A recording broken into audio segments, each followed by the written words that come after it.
Welcome, welcome, welcome. Thank you, everybody, for tuning back in once again for another episode of Logic View. Oh, man. Forgot to put my spiritual discernment glasses on. Hope everybody having a great day out there today. Oh, yeah, buddy. Got special guest state rep Steve Carra coming on today. We're gonna be discussing a few different things.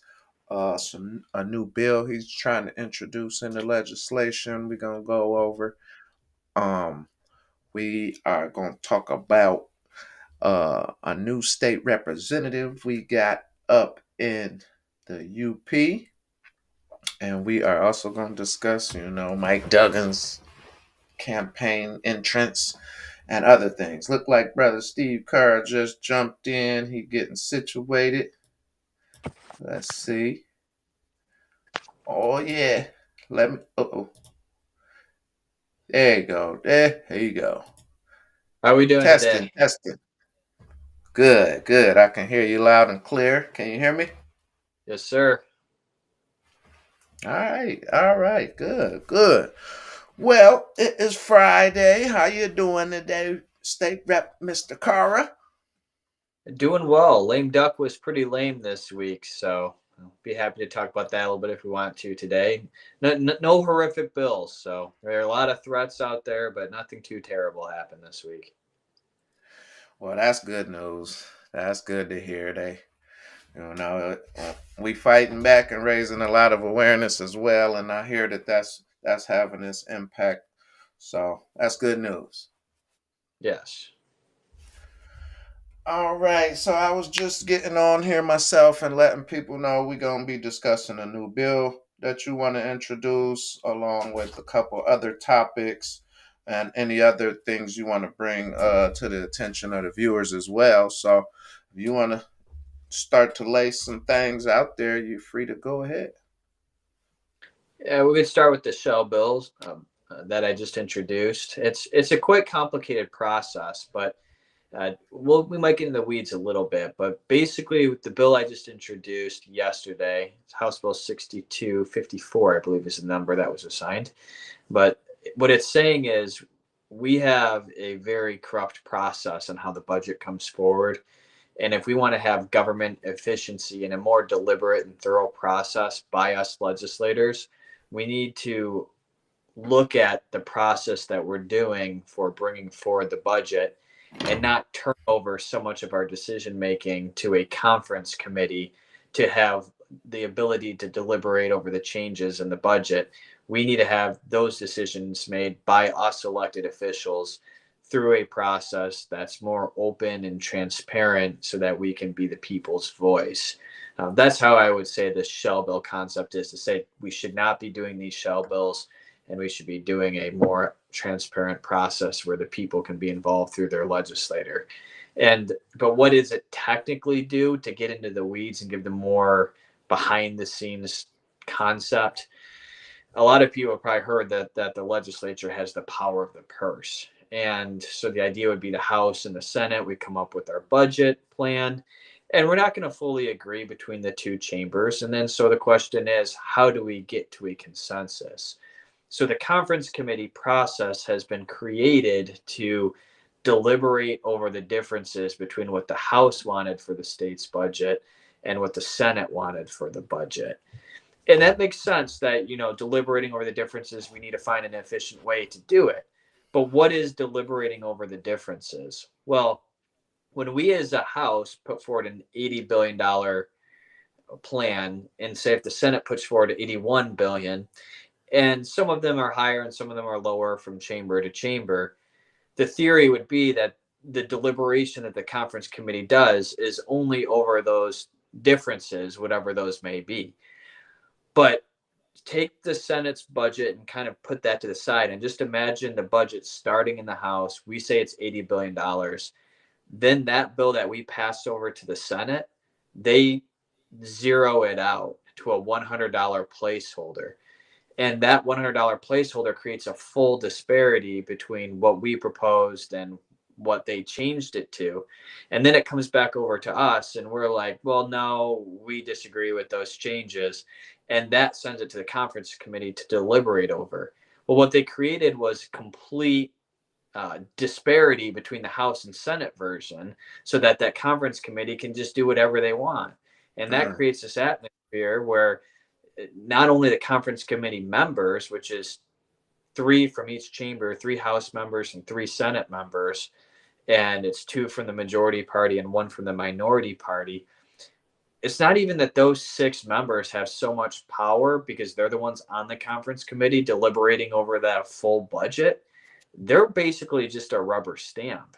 It's what does the governor want? What do the lobbyists want? What special interest groups and what pork can we put in through the conference committee process? And they have the whole budget wide open for change, and it creates this whole corrupt process as we've been doing it. So uh, getting rid of that corrupt process and saying, no, we need to have it actually be a proper process. What the House puts forward and what the Senate thinks is sincerely differences, and then the conference committee only deliberating over those subtle differences. That makes a lot more sense than giving them wide open free for all to run roughshod over the state budget without having our proper voices. So that's more of the advanced, getting in the weeds of what the bill does. Basically, I think people intuitively know, whether Republican, Independent, or Democratic voters know, is that there's corruption and pork and all that type of stuff that goes on in these budget bills. They inherently know this, but they don't necessarily know how it's made. I'm explaining how it's made and how that oh corruption yeah. to fruition. So that's kind of some inside baseball, but I thought I'd share with people the details of what's in this corruption and what we're looking to stop. Yeah, that's interesting, and that's the type of stuff that we need. Watchdogs and people exposing this type of stuff so we can correct it. Now, so you said it's two of the majority and one of the minority. Is the conference committee? Is that like are those appointed or voted on, or who? How does that conference committee get picked? Yeah, good question. So that would be the speaker and the Senate majority leader. They appoint people to that committee. And Mm, it's a temporary conference committee. So one year the conference committee could be a certain number of people. Just it's a conference committee just for that bill. And then once that bill's done, then you could have a new conference committee. Now, typically the appropriations chair is put on the conference committee. So whoever is the chair of appropriations, and then the vice chair of appropriations or the minority vice chair of appropriations. It's usually people like that, but it's up to the discretion of leadership to pick who goes on it, and it's just a rubber stamping process. okay. Okay, that's good to know. Now, so are you proposing that we just do away with the conference committee altogether, or different ways of doing the process, or what exactly is your bill uh proposing as far It as that? it's really reining in the power of that conference committee. I mean, the conference committee process, completely eliminating it, that is a healthy conversation to have, like you mentioned there, logic. That that's a lot of logic right there as you're presenting. But what how do we end up getting to the bottom of deliberating through those differences between the House and Senate and getting to a consensus, whether it's completely getting rid of the conference committee or at least at minimum reducing them to just only being able to deliberate the true differences, which is how it's supposed to be, and not giving them full reign to do whatever. That's Now, good. do they just wondering if they deliberate in private, or is it a like closed doors with only the committee, or are y'all open to listen in on how they come to their conclusions or whatever? Yeah, when that conference, I've never been to I've never seen a conference committee meet. That is a good question. Is that open to the public? All of our committees are open to the public, our actual standing committees. I'm inclined to think that people could go to the conference committee meeting and just see them Okay. rubber stamp it. I think they could, but I better look into that to be certain. But Let me I have know. I've talked with people who've been on the conference committee before, and they're like, well, we didn't, it's not like we had a bunch of power on there. We just voted on what was presented to us. And it's like, well, that's even worse. Like you guys make the decisions yourselves. So you just said, yeah, you just passed it out. So Okay. it's, Oh my goodness. Okay. Now, last question on this, and then if you want to, discuss more about it, you can. But uh, for the people who don't know, like myself, for sure, what is like appropriations or that committee, or what does that mean by definition of that committee? Like the appropriations committee, they have the power to delegate where the money goes, or they they disperse money, or what exactly are they appropriating? yeah. So it is called appropriations, but sometimes there was this nice list that they have given to us legislators on words that work and words that don't. And they encourage us to, instead of talking about an appropriations bill, to call it a budget bill. It technically is appropriation, but if people want to think of it as a budget committee, basically it's budget or Okay. appropriation, an easier way to understand what we're talking about. But Okay. you know, uh, like with that conference committee, whether people can go to it or not, just to kind of close that conversation, the fact that it's just a rubber stamping process, there's Yeah. not a whole lot to see in it because those decisions are basically made by Yeah. other people and just presented to Yeah. them and they just pass it through. And it's just Yeah. a yes men for leadership, and the majority party prevails because they're going to do what the speaker wants because they know that's their assignment, is to be his yes men, regardless of who the speaker is. So that's just been the historical problem we've had. Okay. Okay, good point, good point. Now, with these bills that y'all introducing, with like the past couple years when the Democrats have had all the control, when y'all introduce bills, uh, if they don't pass or move forward, do they just get put on the shelf until future times where they can be reintroduced? Is that kind of how that process works if a bill doesn't move forward? So we're going to go sine die at the end of this year.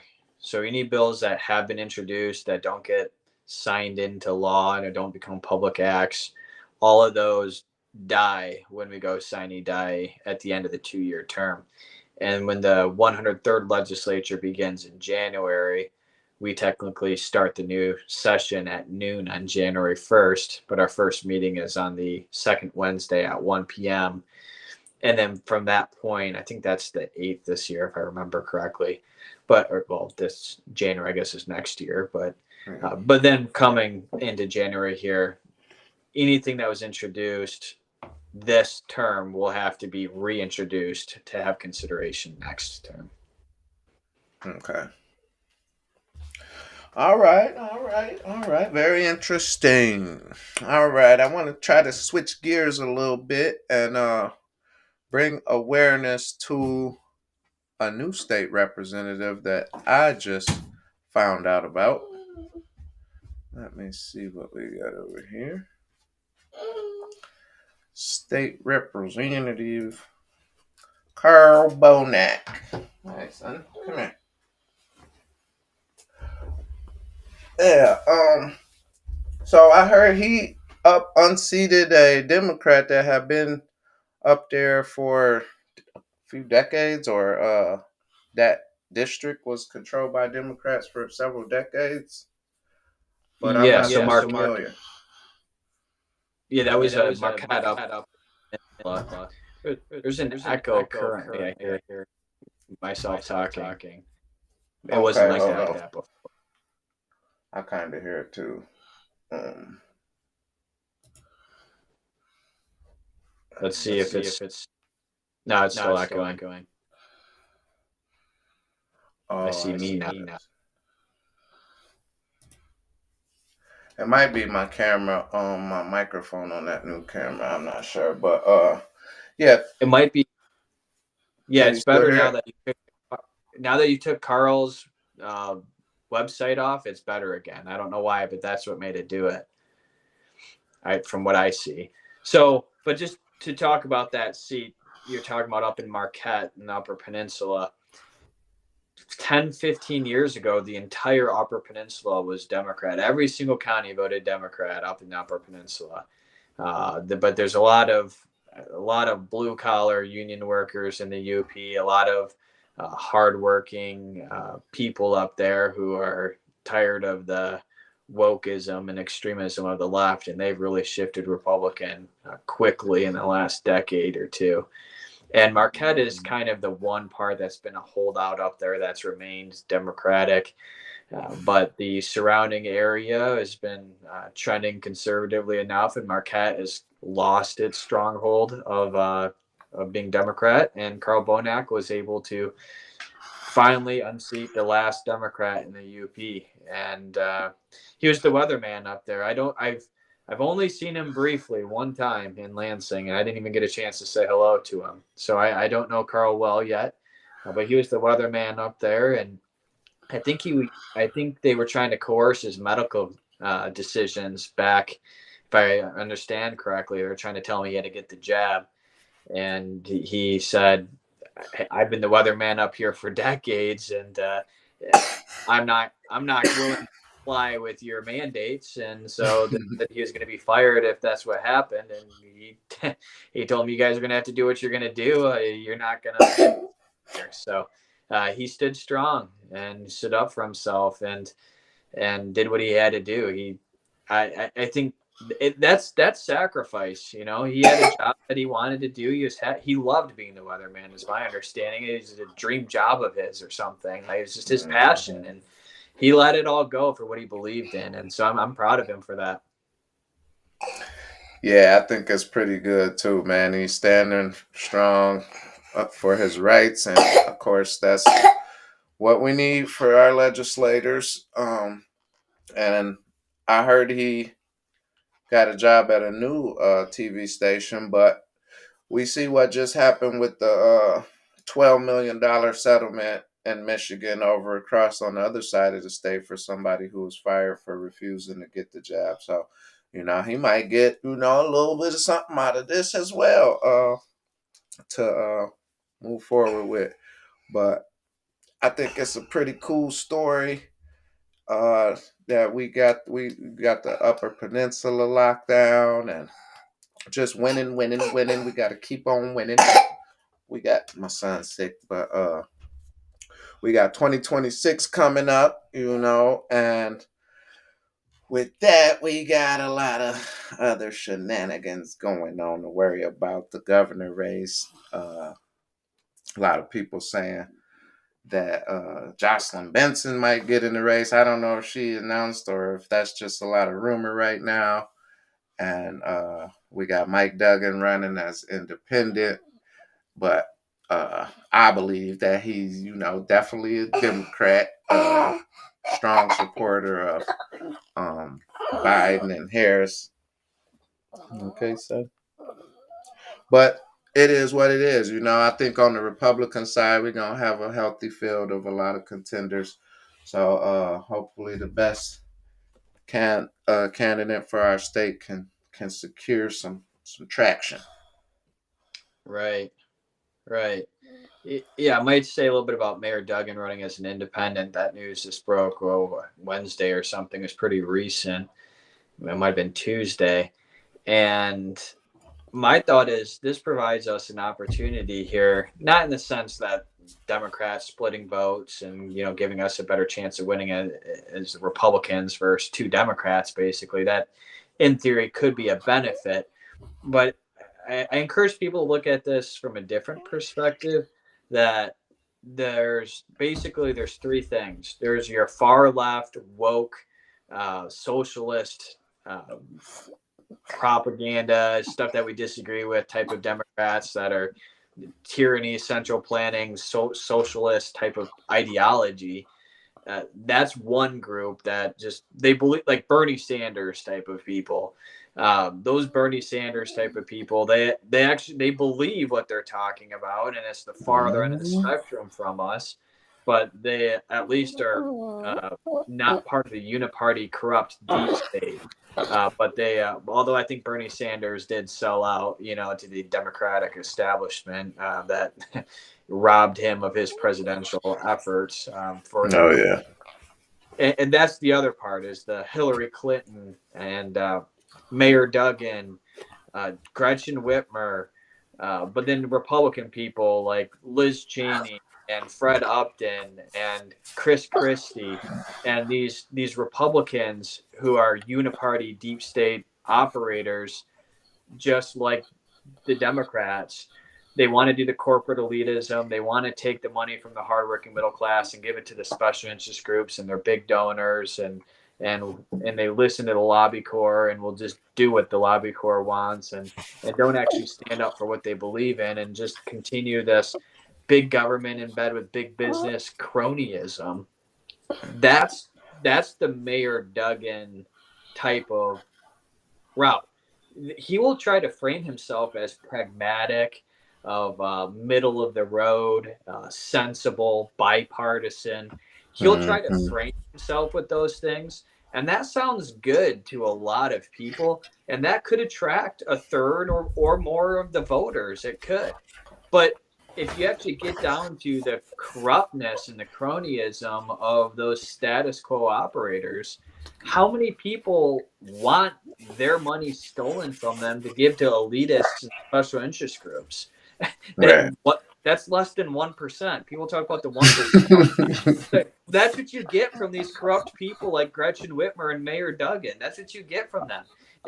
And why would you vote for that unless you're the CEO of a large corporation and you want your special deals and you can put your head on your pillow at night and feel good about yourself for being part of stealing from the middle class and the hardworking people for your own financial benefits and your own power. If that's how you want to vote, well, I guess more power to you. But that to me is unethical, and people shouldn't vote for that. If you Hmm. believe in what the Democrat woke agenda is, then vote for their nonsense. But if you believe in free markets and equal opportunity and less rules, regulations, taxes, fines, and fees, and business friendly environment where everybody can thrive, not picking winners and losers, well, that's the future of the Republican Party. That's where we need to go, and that attracts Republicans, Independents, and Democrat voters, I think, over the corruptness and over the far left extremism. And I think that's the future of the Republican Party. And I think we have a beautiful opportunity here to really bring our country back towards where it's supposed to be. So just want to share that with everybody.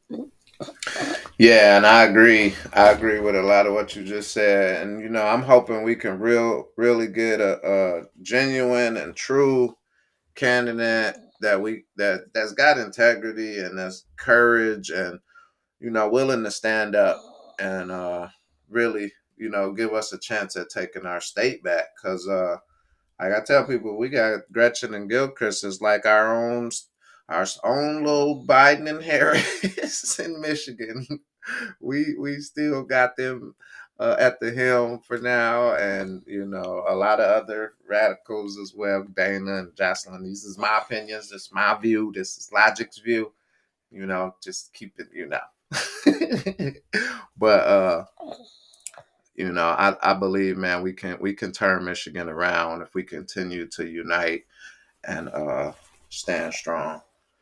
So Mayor Duggan, he is definitely not what we need, and the fact that he running just show you that he believe he can fool people into voting for him. He can fool enough people, unless it's a scheme to round up votes and then somebody ditch out at the last minute and endorse the other candidate.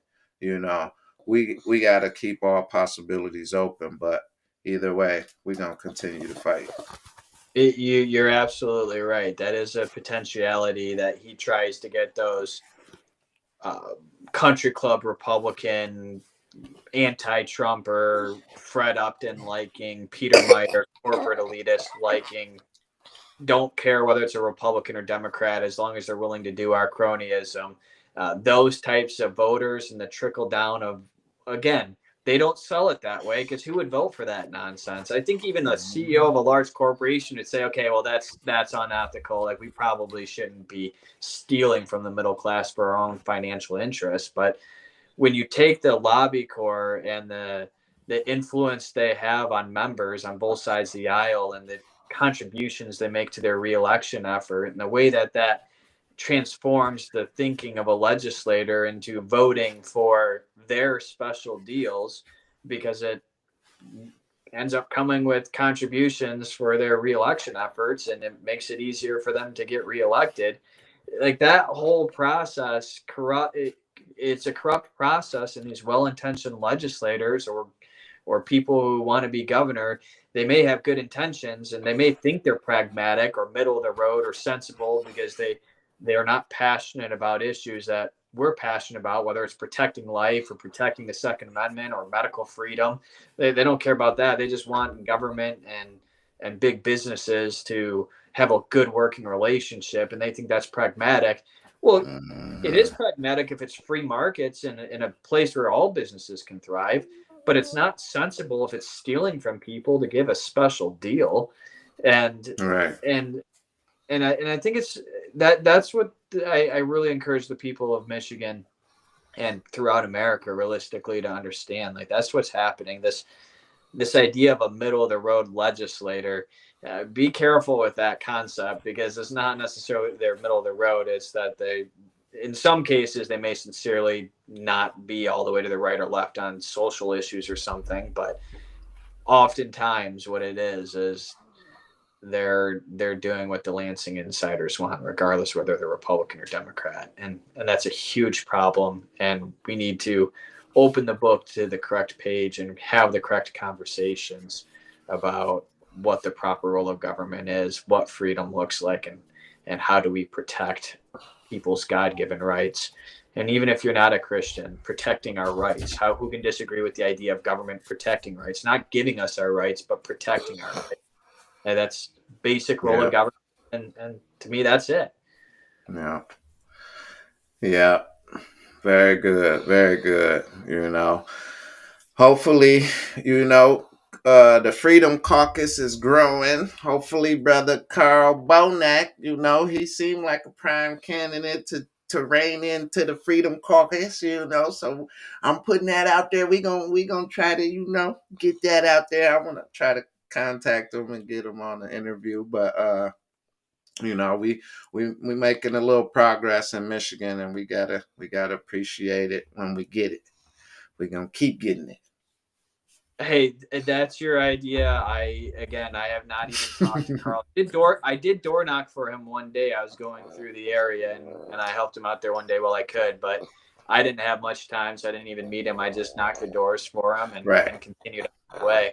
But I do look forward to getting to know Karl and other incoming legislators, and Lansing. The culture of Lansing does impact people, and it.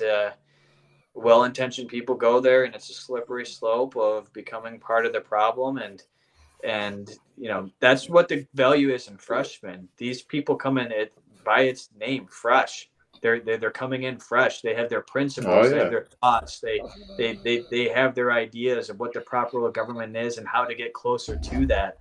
They may not have as much experience, but there's so much value in that freshness of the principles that they bring, and not having been corrupted through the process. And I hope that value is recognized by incumbents who return, and that it's not just that we're the ones with experience and they're the ones coming in and need to learn from us. Yeah. We need to have our heart posture rekindled through what they bring to the table as well. That is wisdom right there, bro. That is wisdom right there. Very good wisdom. Very sound wisdom, humility, and being willing to learn even from the newcomers, and just appreciating that. That's deep, man. A lot of people ain't gonna get that, but that need to be applied to life regarding a lot of things. I like that. So and that's all the more reason why you need to get in there and get to them before the corrupt people get there. You know, they smiling in his face. Yeah, man, we help you come over here. Now we need the Freedom Caucus, like letting them know. Don't, everybody that's smiling now, majority of them ain't on your team. They. So just be aware, So make sure y'all warn them and let them know a little bit about the ropes before because Lansing, boy, that's a snake pit down there.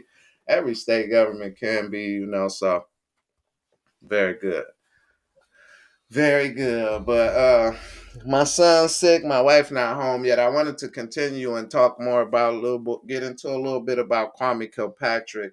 I've been deep diving into him for a couple days, and I wanted to discuss that with you. But my boy, he not feeling well, so we're gonna say that for a future conversation. But I think this was a real meaty, real good conversation, and I appreciate it and enjoy it as always. And if you got anything you want to say before we wrap it up, you can do that as well. But I'm gonna get Yeah, out well, here and good being on with you. Good being on with you again, Logic. And what's your son's name? Amari. That's Amari. All right. Yeah, Yeah, I heard him there coughing a couple of times. Well, we'll be saying a prayer for him to feel better soon.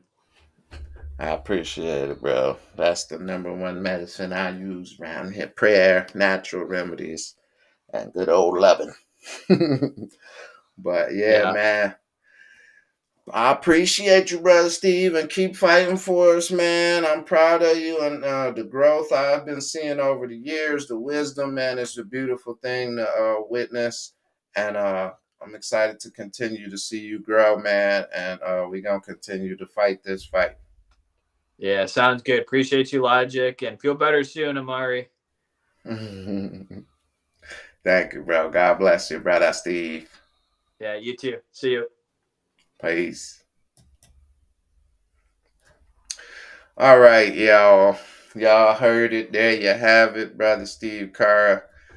Always good conversations. We got a good relationship. We done had some ups and downs, but every relationship, you know what I'm saying? Family, friends, even your spouse, you have ups and downs, but if you patch up your issues and move forward, then you solidify your relationship and make it stronger.